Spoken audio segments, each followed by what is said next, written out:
तो मैम अब एक लड़की है जो जो कि पार्टनर चूज़ करने जा रही है, तो ऐसे कौन से ग्रीन फ्लैग्स होते हैं जो उसे ध्यान में रखने चाहिए? रिस्पेक्ट है आपकी। फॉरगेट कैसे करें, मूव ऑन कैसे करें अपने एक्स से? ये मेक श्योर करना अपने लिए कि भाई मुझे किसी दूसरे रिलेशनशिप में जाने से पहले अपने आप को इस रिलेशनशिप से कंप्लीट करना बहुत ज़रूरी है। अभी शादी के बाद कोई भी सिचुएशन होती है घर में, तो लड़की को बोल दिया जाता है कि आप एडजस्ट करो। कि अगर कोई लड़की शादी करके जा रही है तो उससे एक्सपेक्ट किया जाता है कि आप बदलोगे। एक आइडियल बहू प्रेशर भी होता है एक लड़की के ऊपर, हर परिवार चाहता है कि उसकी बहू आइडियल और परफेक्ट हो। देन मैं बोलूँगी प्रेशर होता नहीं है, प्रेशर हम अपने ऊपर ज़्यादा क्रिएट करते हैं। वे लवी-शवी इमेजेस देख के ना अनरियलिस्टिक एक्सपेक्टेशन सेट कर लेते हैं। शादी सिर्फ लवी-डवी चीज़ नहीं है। फिजिकल इंटीमेसी तो होती है, लेकिन इमोशनल इंटीमेसी नहीं होती। समझते नहीं है तो 5 क्या होती है, अल्टीमेटली डिस्कनेक्ट होती जाती है।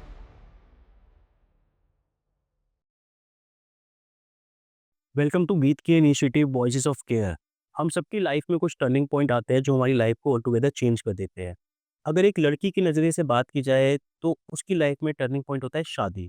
शादी के बाद एक लड़की की लाइफ में जितने बदलाव आते हैं उतना और किसी की लाइफ में नहीं आते। तो आज हम इसी टर्निंग पॉइंट के बारे में जानेंगे हमारी गेस्ट मिस अमिता देवनानी जी से। She is a renowned psychologist and a certified life coach also. Welcome ma'am. Ma'am you know कि आज का जो टॉपिक था regarding a girl who is going to marry, तो एक बहुत बड़ा टर्निंग पॉइंट होता बिल्कुल सही। है ना? तो एक्चुअली टर्निंग पॉइंट का मतलब एक ये भी होता है कि हमारा टॉप मोस्ट डिसीजन जो हमारी लाइफ को बिल्कुल शेप कर सकता है ना? ऑल टुगेदर चेंज कर देता है। तो मैम अब एक लड़की है जो जो कि पार्टनर चूज़ करने जा रही है, तो ऐसे कौन से ग्रीन फ्लैग्स होते हैं जो उसे ध्यान में रखने चाहिए? तुमने बिल्कुल सही कहा है नीतीश कि ये बहुत बड़ा टर्निंग पॉइंट होता है, चाहे लड़का हो चाहे लड़की हो। और लड़की के लिए लड़के से थोड़ा ज़्यादा बड़ा हो जाता है क्योंकि मोस्टली ये बिलीव किया जाता है कि आफ्टर मैरिज जो है लड़कियां अपना घर छोड़ती हैं और वो इन लॉज के घर में जाती हैं। इसलिए उनका घर भी शिफ्ट हो जाता है, उनका पूरा एनवायरनमेंट चेंज हो जाता है। लड़के जब शादी करते हैं तो मोस्टली गर्ल्स उनके घर में आती है। इंडिया का कल्चर ये जाता है वेस्ट में, ठीक है वो दोनों अलग एक घर बसा सकते हैं तो दोनों के लिए थोड़ा-सा सेम तरीके का रह सकता है। पर क्योंकि हमारे देश में मोस्टली लड़कियाँ ही अपना घर छोड़ कर के लड़कों के घर में आती हैं तो उनके लिए ट्रांज़िशन बहुत बड़ा हो जाता है, नए परिवार परिवेश में एंटर करने से। तो ऐसे में लड़कियों के लिए जो अगर आप मुझसे ग्रीन फ्लैग पूछो, तो सबसे पहले अगर वो देख रही हैं कि लड़के के साथ अगर कम्युनिकेशन ईज़ी है, अगर उनको कोई चीज़ फ़ील हो रही है क्योंकि आई बिलीव कि जब आप शादी करने जा रहे हैं तो कुछ समय का कोर्टशिप आपका होगा या फिर कोई लव मैरिज है तो अगर लंबा आप साथ रहे होंगे, है ना? तो अगर आप देख रहे हो कि लड़के के साथ कम्युनिकेशन में आपको ज़्यादा दिक्कत नहीं आ रही है, अगर आपके मन में कोई बात आती है तो आप उसको बता पाते हो, चाहे अच्छी है चाहे बुरी है, कोई भी इंसान परफेक्ट नहीं हो सकता। तो जिसके साथ भी आप रिलेशनशिप में हो उसमें भी कुछ ना कुछ कमियाँ होंगी। लेकिन अगर आप उनको कन्वे कर पा रहे हो, बता पा रहे हो, अपनी इच्छाओं को बता पा रहे हो, अपनी कमज़ोरियाँ डिस्कस कर पा रहे हो, वल्नरेबल बन पा रहे हो, that's a first green flag अगर आपको दिखता है कि ये है। Communication easy. कम्युनिकेशन ईज़ी है, कम्फर्टिंग। ओके। दूसरा, अगर आपको ये दिखता है कि रिस्पेक्ट है आपकी, कहीं ऐसा नहीं है कि आप कुछ बोल रहे हो और आपकी बातों को साइड किया जा रहा है, उसको रिस्पेक्ट नहीं की जा रही है। तो ये एक बहुत बड़ा साइन होता है कि आपका अगर रिस्पेक्ट हो रहा है हर लेवल पे, आपकी फैमिली वालों का रिस्पेक्ट बहुत इंपॉर्टेंट है। अगर आपको फील हो रहा है कि लड़का जो है आपके पेरेंट्स की रिस्पेक्ट कर रहा है, उनके बारे में कुछ उल्टा-सीधा नहीं बोल रहा है क्योंकि कई बार क्या होता है कि लड़के गर्ल्स के साथ ज़्यादा फ्री हो जाते हैं, फिर तुम्हारे पेरेंट्स वैसे करते हैं, तुम्हारी मदर तो ऐसी, तुम्हारा पेरेंट तो बी अवेयर ऑफ इट। तो ग्रीन फ्लैग में अगर रिस्पेक्ट है, आपको दिख रही है देन अच्छी बात है, बहुत अच्छी बात। तीसरा, क्या वो कितना कंफर्टेबल है आपको अपने घर वालों से मिलवाने के लिए, उसके अपने पेरेंट्स, उसके अपनी सिस्टर्स, अपनी जो भी फैमिली वाले हैं, उसके साथ वो आपको इंट्रोड्यूस करने में कितना कंफर्टिंग है। तो ये भी एक बहुत बड़ा साइन है, ग्रीन फ्लैग है, अगर उनके सामने आपको रिस्पेक्ट कर रहे हैं, देन आई थिंक। और एक चीज़ और जो आजकल की लड़कियाँ बहुत ढूँढती हैं कि उनके करियर को वैसे ही रिस्पेक्ट मिले, वैसे ही एक्नॉलेज किया जाए जैसे लड़कों का करियर है। ऐसा ना समझा जाए क्योंकि ये लड़की है तो इसकी जॉब की वो इम्पोर्टेंस नहीं है और या इसके करियर की वो इम्पोर्टेंस नहीं है। तो मैम थोड़ा आगे बढ़ते हैं, अभी हमने ग्रीन फ्लैग की बात कर ली, तो कुछ रेड फ्लैग्स भी होते हैं? यस, तो जो ग्रीन फ्लैग्स हैं अगर वहाँ पर आपको उनका कुछ अपोज़िट दिख रहा है, 2 ज़्यादातर रेड फ्लैग ही हो गए, मतलब अगर आपको दिख रहा है कि आपकी चीज़ों को साइड किया जा रहा है, आपकी उतनी रिस्पेक्ट नहीं हो रही है, आप कॉल करे जा रहे हैं, देन ही सेड कि अरे यार! मतलब मुझे तो वहाँ जाना ही नहीं था, जिस चीज़ के लिए तुम पीछे पड़ी थी, या वहाँ जाने की क्या ज़रूरत है? तुम्हें तो छोटी-छोटी बातों पे ये करना आता है। तो यू कैन अंडरस्टैंड कि वो आपकी आपकी चीज़ों की, आपकी इच्छाओं की उतनी रिस्पेक्ट नहीं कर रहा है। तो there is a red flags. देखिए हम बात करें टर्निंग पॉइंट की। टर्निंग पॉइंट पे हम खड़े हुए एक लड़की के रिगार्डिंग, ठीक है? आजकल अगर बात की जाए टीनेजर अडल्ट रिलेशनशिप बहुत कॉमन है राइट, और वो रिलेशनशिप सस्टेन होकर मैरिज में कन्वर्ट हो पाए ये भी ज़रूरी नहीं है, बिल ठीक है? तो there are sometimes some relationship broke before marriages and एक लड़की शादी की दहलीज पे है, नई लाइफ में एंटर होने जा रही है, she just broke a relationship.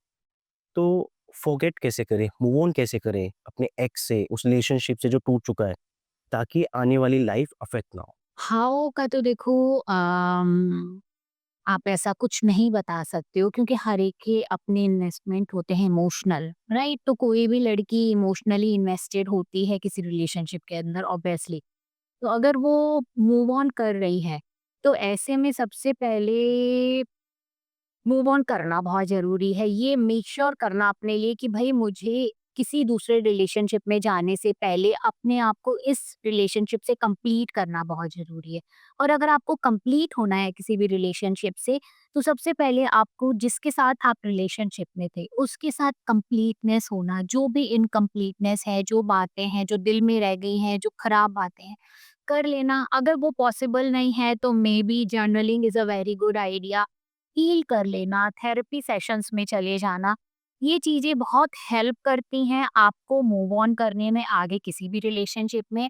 और मुझे ऐसा लगता है कि अगर आप किसी सीरियस रिलेशनशिप में हैं पहले, तो आपको शादी में जाने से पहले अपने हस्बैंड के साथ भी ये कम्युनिकेशन कन्वर्सेशन ओपनली कर लेनी चाहिए, ताकि आपको उनका भी ये समझ में माइंडसेट भी समझ में आ जाएगा सामने वाले बंदे का कि कितना ओपन माइंडसेट का है, आपको एक्सेप्ट कर रहा है, या आपका रिलेशनशिप अगर जितना ऑथेंटिक होगा, जितना जेन्युइन होगा, उतना आप लाइफ में आगे अच्छी विवाहित एक हेल्दी रिलेशनशिप को लिव कर पाओगे।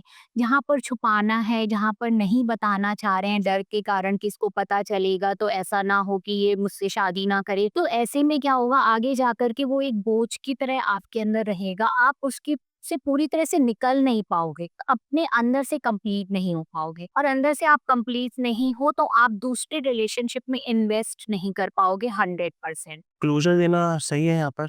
या हाउ बहुत इम्पोर्टेंट है। सो यू मीन टू कि how much it affects you, then it depends कि आप क्या-क्या चीज़ें फॉलो करनी चाहिए।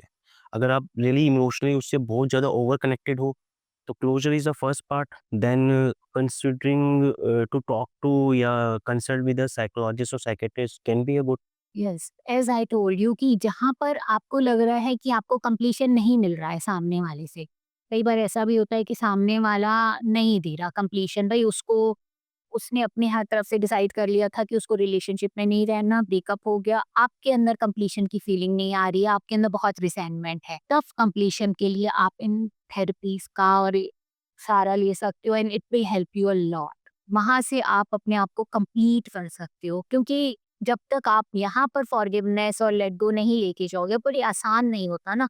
आप किसी रिश्ते में आपने इतना इमोशनली इन्वेस्ट किया हुआ है, और सामने वाला अगर आपको कहीं डिच कर रहा है, कहीं उसने ऐसा कुछ कर दिया है जिसने आपको इमोशनली बहुत तोड़ दिया है, सेल्फ एस्टीम बहुत लो हो जाता है ना?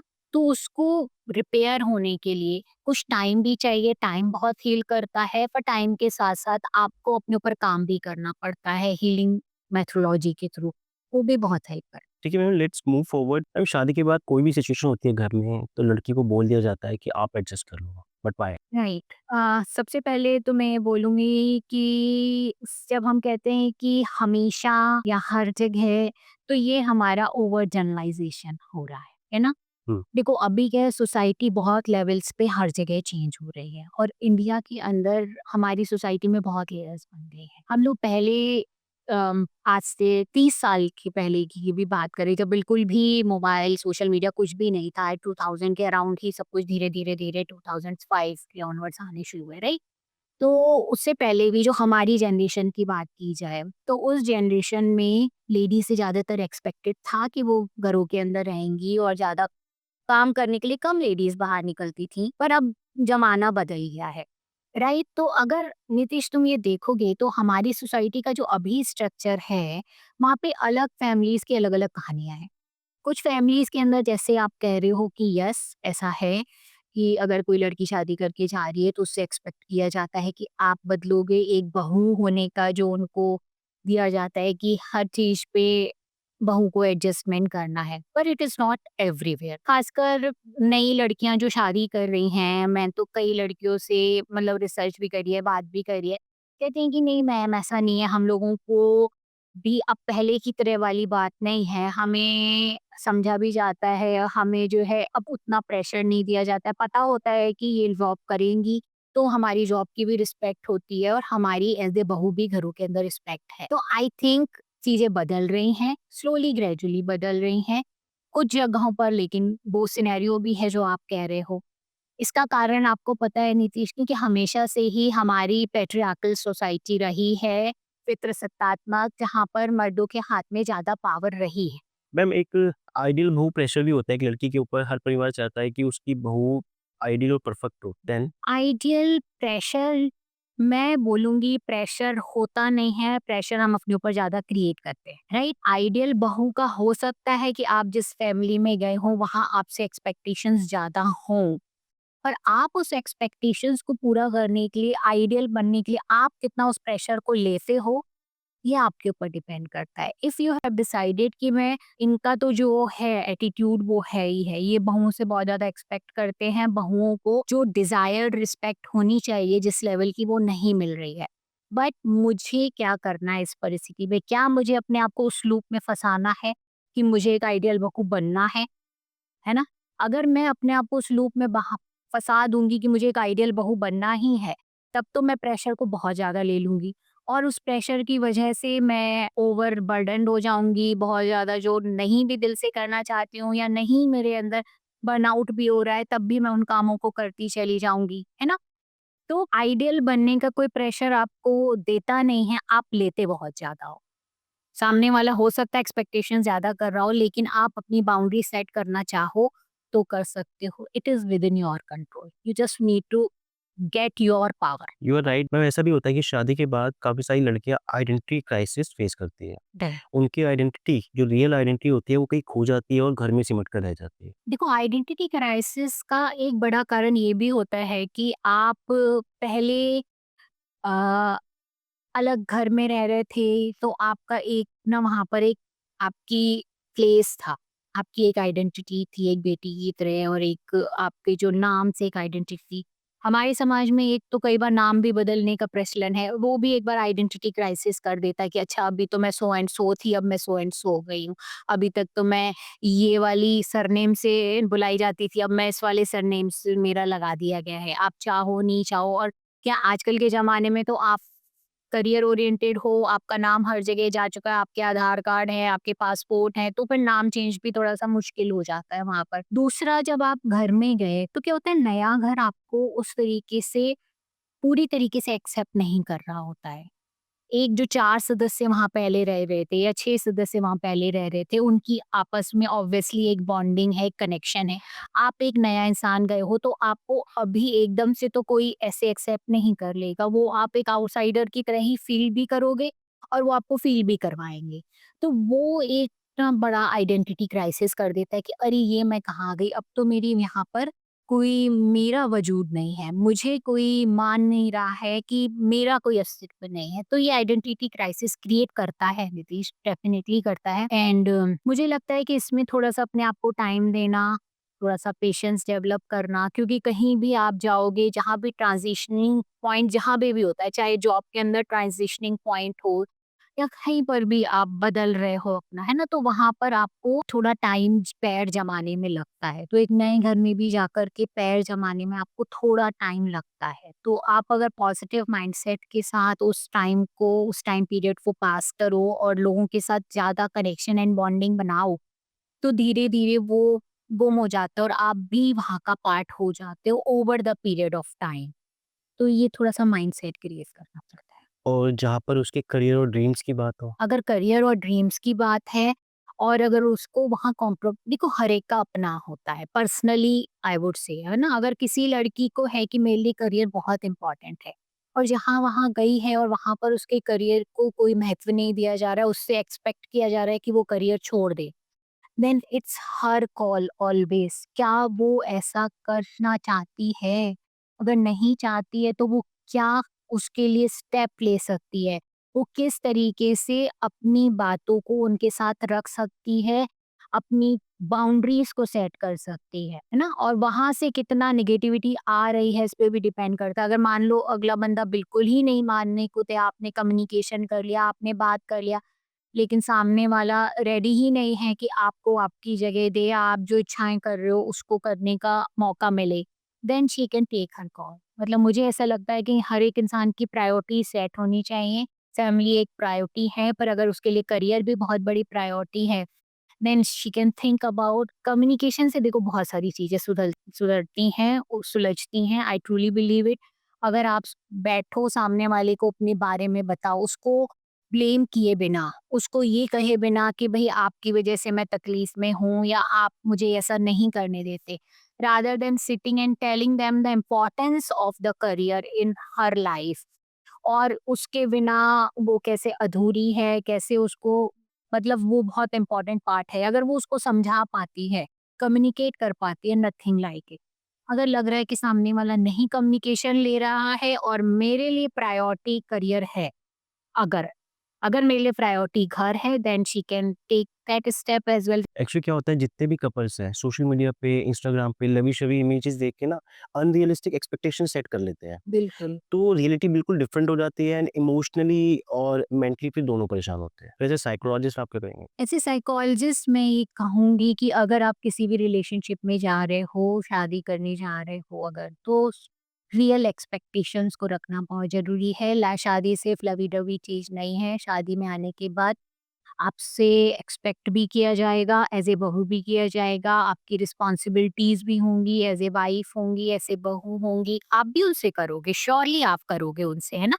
लेकिन पर आपको भी इस बात के लिए मेंटली अपने आप को प्रिपेयर करना पड़ेगा कि शादी ऐसे कोई बहुत हाई और लवी-डवी वाला नहीं है या सीधे सपाट जाने वाला नहीं है। बहुत सारे बम्पी रोड्स आएँगे, बहुत बार आप लो फेज़ भी देखने पड़ सकते हैं, क्योंकि 4 लोग हैं, 4 बातें भी करेंगे। आपको थोड़ा-सा मेंटली प्रिपेयर होना पड़ेगा, रेज़िलिएंट होना पड़ेगा, रियल एक्सपेक्टेशंस के साथ शादी में जाना पड़ेगा, और फिर आप जब रियल एक्सपेक्टेशंस में रहते हो, तो आप चीज़ों को गो थ्रू कर ले जाते हो। जहाँ जितनी आइडियल एक्सपेक्टेशंस है, उतना इंसान को तकलीफ ज़्यादा है।